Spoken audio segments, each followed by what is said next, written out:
Hola para todos, mi nombre es Karen Daniela Moreno y en este video les explicaré sobre el reactor de lodos activados. Primeramente, ¿qué son los lodos activados? Los lodos activados son una mezcla de aguas residuales con microorganismos en las que por medio de aireación se absorbe el oxígeno y se eliminan contaminantes. Los lodos activados son una técnica de tratamiento de aguas residuales que ofrece excelentes resultados ya que pueden remover hasta el 85% de la materia orgánica.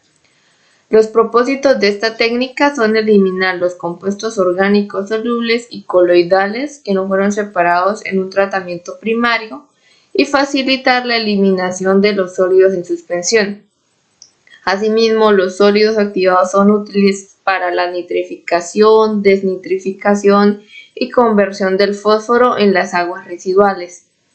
Los lodos activados tienen diferentes modalidades que incluyen un proceso convencional y algunos otros que mostraré más adelante. La modalidad depende del tipo del agua residual que se necesite tratar. Para hablar un poco de la historia de los lodos, de cómo inició este proceso, se remonta a Inglaterra en el año 1914, en la que los ingenieros Edward Arden y William Lockett descubrieron este proceso. Sin embargo, en este hallazgo fue determinante también el papel desarrollado por el científico de la Universidad de Manchester, Gilbert Fowler, quien puso en conocimiento de ambos investigadores, tras un viaje a Estados Unidos, los estudios que se estaban realizando en la estación experimental de Lawrence, en Massachusetts, dedicada a la verificación experimental de los diferentes procesos de tratamiento de agua. Fowler animó a su regreso a Arden y Lockett a repetir estos experimentos, poniéndoles sobre la pista para comenzar los ensayos con un cultivo biológico en suspensión en un tanque aireado. Ellos introdujeron la idea de recircular la biomasa suspendida formada durante la aireación. Esta suspensión fue llamada fangos activos o lodos activados y correspondía con la biomasa activa responsable del proceso de depuración. El nuevo método de tratamiento de aguas residuales comenzó a expandirse rápidamente tras la publicación del primer estudio de Arden y Lockett, primero en Inglaterra, donde se estaban llevando a cabo importantes esfuerzos para mejorar los tratamientos existentes. El objetivo era conseguir erradicar los angustiantes problemas de contaminación del agua, derivados del avanzado proceso de industrialización del país y su alta densidad poblacional, y que ya estaban causando graves problemas de salud en la comunidad. La creación de instalaciones a gran escala de los lodos activados se extendería después a Estados Unidos a finales de 1930. El proceso que predominó en todo el mundo. Hoy en día se continúa usando esta tecnología, que es la más utilizada a nivel nacional, a nivel mundial. Destacando su alta eficiencia en la remoción de carga orgánica, su flexibilidad de operación ante variaciones de carga orgánica, la ausencia de olores, la generación de lodos que no precisan de ningún tratamiento posterior. Entonces, el sistema de lodos activados es un proceso de tratamiento que se fundamenta en utilizar microorganismos, sobre todo bacterias heterótrofas facultativas, que crecen en el agua residual, convirtiendo la materia orgánica disuelta en productos más simples como nuevas bacterias, dióxido de carbono, metano, etc. Es un tratamiento secundario o biológico en una estación depuradora de aguas residuales y es comúnmente utilizado tanto municipal como industrialmente. ¿Qué componen los lodos activados? Los componentes de un sistema de lodos activados son el reactor o tanque de aireación, que es donde los microorganismos se mantienen en suspensión y aireados. Es la parte más fundamental del sistema de lodos activados. Su diseño y operación dependen de diferentes variables como la carga orgánica, temperatura, presencia de sustancias tóxicas, etc. También de la fuente de aireación, que pues es el que permite airear y transferir el oxígeno al sistema. Puede ser por medio de difusores, aireación mecánica o inyectando oxígeno puro. También el sistema de separación de sólidos, o también llamado tanque de sedimentación. Se utiliza pues para separar los sólidos biológicos del agua tratada. También se necesita un sistema de tuberías y una bomba que sirve para recircular los sólidos biológicos como los microorganismos del sedimentador al reactor biológico. Este proceso pues también se le conoce como recirculación de lodos activados. Y pues una tubería de desecho, que pues donde se desechan los lodos biológicos del sistema pues que se encuentran en exceso. Este proceso se le denomina purga de lodos. Como decíamos anteriormente, esta técnica elimina alrededor del 85% de la demanda bioquímica de oxígeno, de BO y sólidos suspendidos. No obstante, no excluye cantidades significativas de fósforo, metales pesados, compuestos orgánicos no biodegradables, bacterias ni virus. Algunos de los contaminantes requieren pues de procesos adicionales para ser eliminados, como los biológicos de nutrientes. Es por esta razón que por lo general los lodos activados se emplean junto con otros procesos físico-químicos. Entonces, ¿en qué consiste el proceso de lodos activados?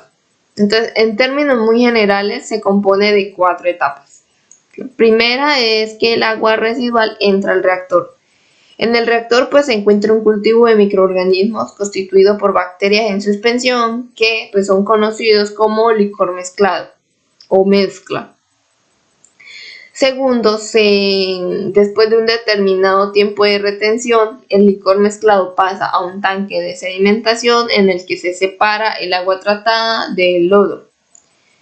Tercero, el agua que sale de la parte superior del tanque, los microorganismos y otros productos se separan en forma de flóculos, es decir, masas más pequeñas de aspecto como lanoso. Una parte de la biomasa sedimentada regresa al reactor. Esa es la cuarta parte. Esto para mantener una concentración de sólidos suspendidos volátiles en el licor mezclado. La otra parte pues se elimina del sistema. Esta biomasa se le conoce como lodo residual. Es importante que en el proceso de lodos activados se analicen y se controlen las cantidades de biomasa en el reactor, de oxígeno utilizado, de lodo residual y la concentración del efluente. También hay que considerar que para que esta técnica es necesario realizar como una caracterización completa del agua a tratar y de las variaciones del flujo para lograr la homogenización de este. Asimismo, se deben tener en cuenta parámetros como salinidad, temperatura, etc. Bueno, aquí se encuentra la resolución 0330, en la que pues nos habla también sobre el diseño del reactor de lodos activados, en la que nos presenta una tabla pues con los distintos procesos y con diferentes relaciones que se deben tener en cuenta a la hora de diseñar.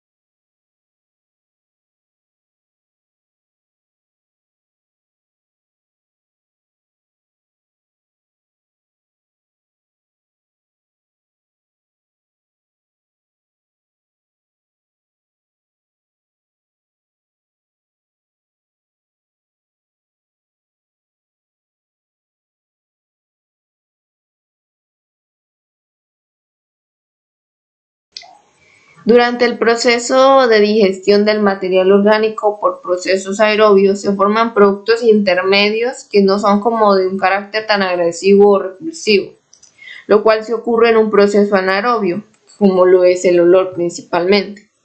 Por lo tanto, la digestión aerobia se lleva a efecto en espacios abiertos, con grandes suministros de oxígeno y una muy buena ventilación.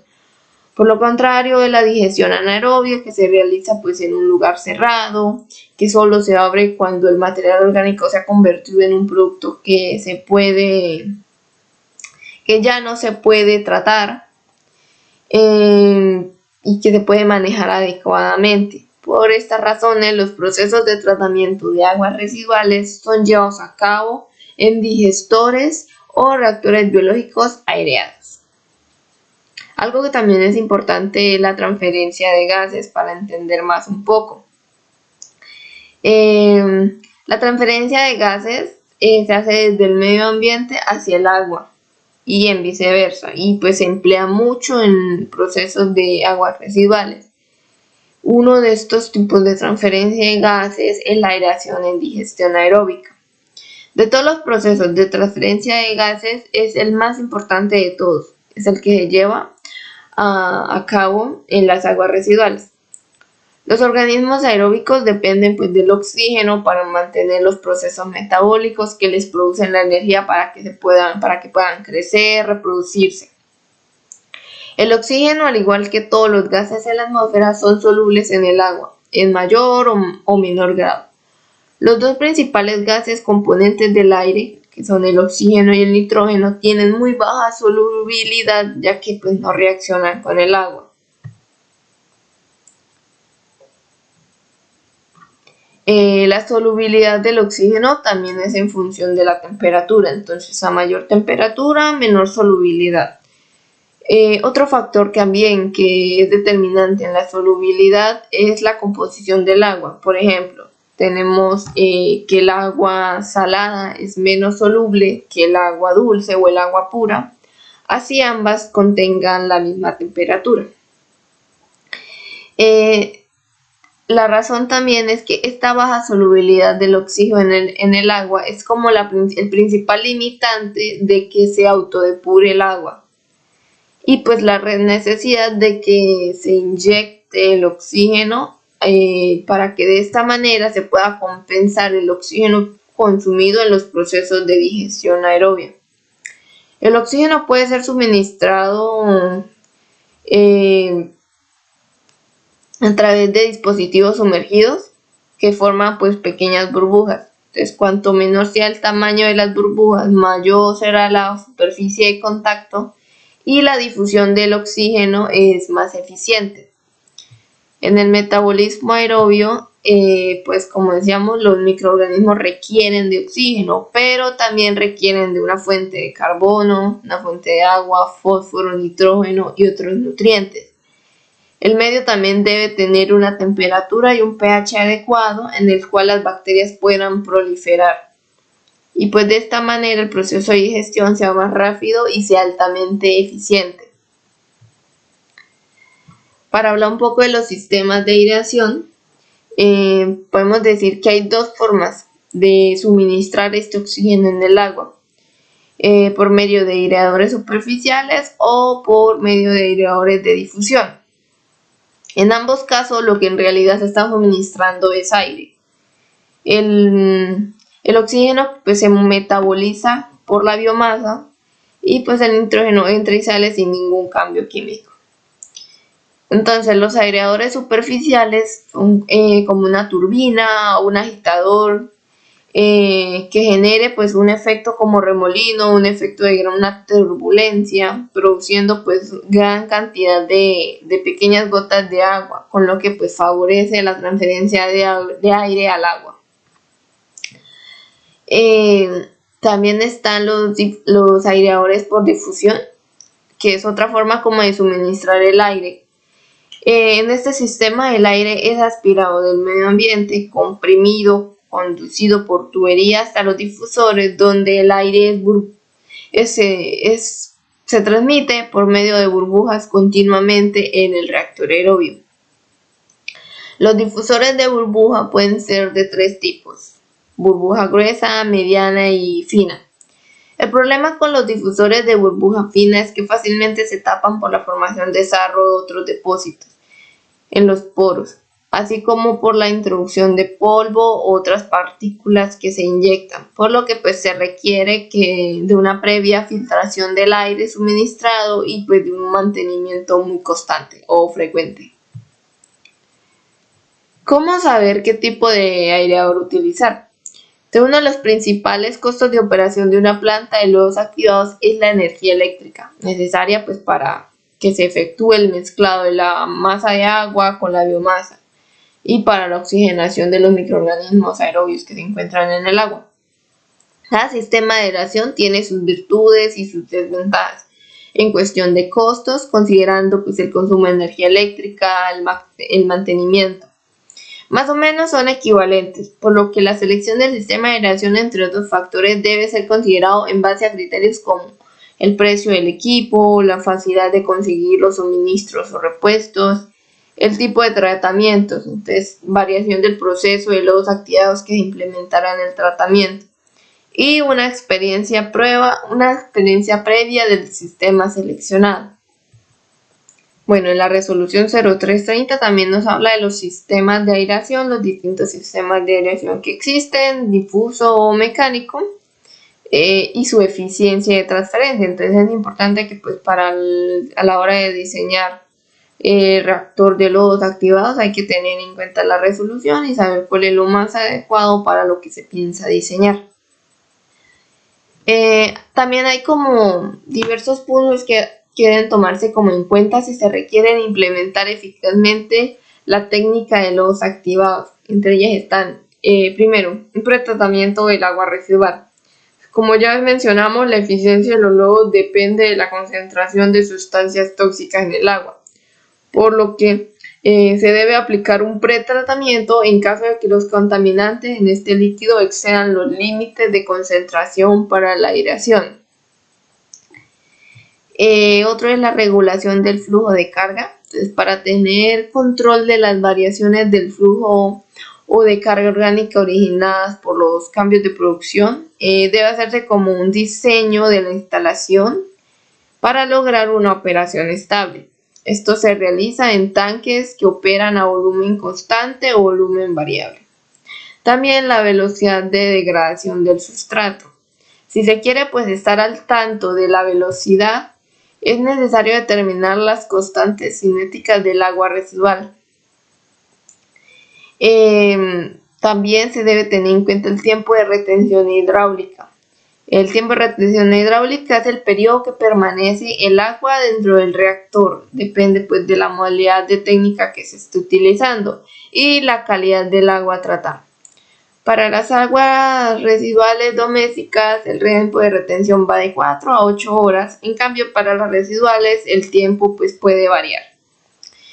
Y pues también tiene que tener en cuenta la calidad del lodo activado. Si se quieren conocer como las características de sedimentación de los lodos, pueden realizarse dos pruebas. Un índice volumétrico del lodo y la velocidad de sedimentación por zonas. Ambas son de ayuda si se desea, por ejemplo, diseñar un sedimentador secundario.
Bueno, muchas gracias. Espero que este tema les haya interesado y les haya servido de algo. Muchas gracias.